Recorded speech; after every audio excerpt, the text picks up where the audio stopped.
স্বামী গরিব হলে স্ত্রীরা দুইটি আমল করবেন, আল্লাহ পাক রব্বুল আলামিন স্বামীকে হালাল ভাবে সম্পদের মালিক বানিয়ে দিবেন। আমাদের ম্যাক্সিমাম সংসারের ভিতরে নারীরা চায়, মা বোনরা চায় যাতে করে আমার স্বামী ভালো থাকুক, আমার স্বামীর সংসারটা ভালো করে যাতে করে চালাতে পারে, এটা প্রত্যেকটা নারী চায়। স্ত্রীর জন্য দুইটি কাজ করতে হবে, দুইটি আমল করলে আল্লাহ পাক রব্বুল আলামিন তাদেরকে ওই সংসারের ভিতরে সুখ শান্তির ব্যবস্থা করবেন, রিজিকের কোনো অভাব হবে না, আল্লাহ তাআলা রিজিকের ব্যবস্থা করে দিবেন।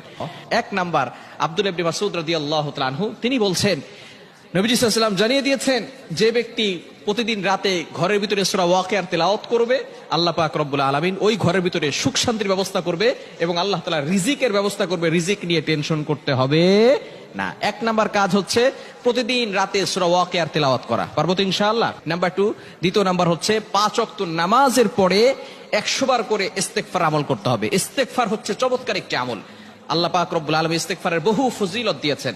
ঘরের ভিতরে